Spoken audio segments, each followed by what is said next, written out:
Hey YouTube, my name's Callum and this is my YouTube channel Aquatics Meets You.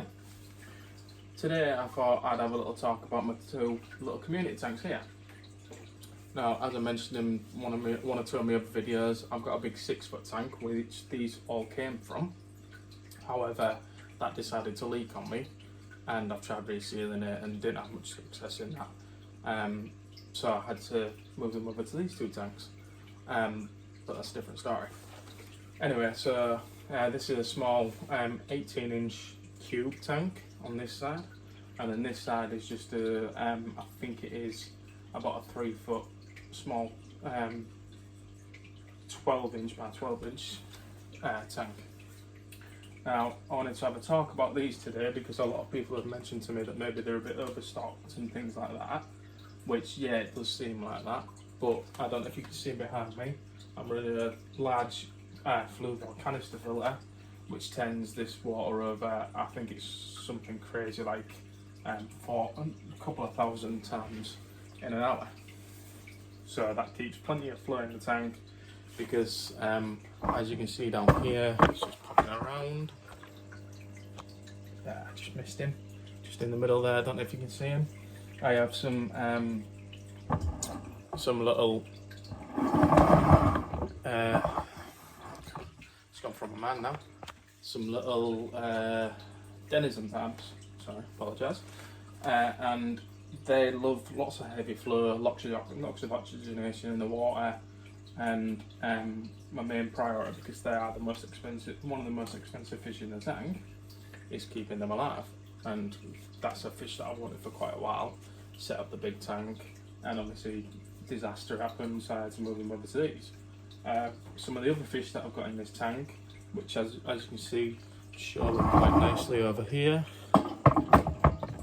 Over the back here are these Buenos Aires tetras, which look an awful lot like tough tetras, which are like a piranha type fish. They're a species of tetra, but they're very aggressive. Whereas these are not very aggressive. They can be a little bit nippy and things like that, but other than that, they're quite good.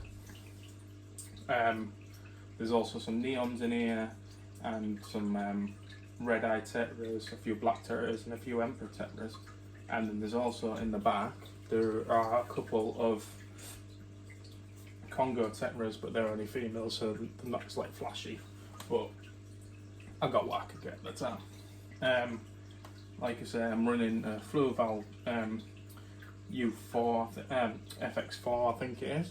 I was running a U4 and an Eternal one, but it just didn't seem to be keeping up with the amount of fish in the tank, and I think I needed a lot of turnover and a lot of media and extra surface area for water and beneficial bacteria and things like that. So like I say, I switched over to the FX4, and everyone seems to be happy in the tank. There's also a peacock goby in there, and he's doing absolutely brilliant. He loves to look like hide in these little plants up here and things like that, and he's very happy in the tank. And also there's a very, I don't know if you can see him down the back here, you probably can't see him. There's a 18-inch common Placostus. Yes, it's a bit of a small tank for him, but I've looked it up, and if he's distressed or anything like that, it will go all black, and he's been fully coloured up. He's perfectly happy, don't look skinny or anything like that, so he's perfectly happy in the tank. As I say, I've got some natural substrate in there. That was just what was already in the tank. I've got some Anubias up here, and a bit of a scraggy looking Java fern down here. I'm moving over to this tank over here. I've got a bit of driftwood in the middle. Now this one, because it's a smaller tank and there's a larger number of fish in this tank, whereas this tank I didn't put as many fish in there. Similar fish in here, there's a few red-eyed tetras, there's a few neon tetras, emperor tetras, black neons, things like that. Just a general mix of tetras. But also in this tank, there's a peacock goby, which he likes to hang about in the plants in the back and things like that. And he enjoys playing about, comes out now to give him his food. They're very greedy fish, I found. Gobies seem to be very greedy. He's always got quite a big fat belly, but I don't overfeed the fish. It's just he seems to be quite greedy and pinch a lot of the food and things like that before the other fish get a look in. So that's probably why he's a bit fat. A lot of fish in here seem to be very happy. Running just a normal heater, but in this one, like I said, because there's not many fish in here, I'm only running a bubble filter, which I clean out once every couple of weeks, things like that.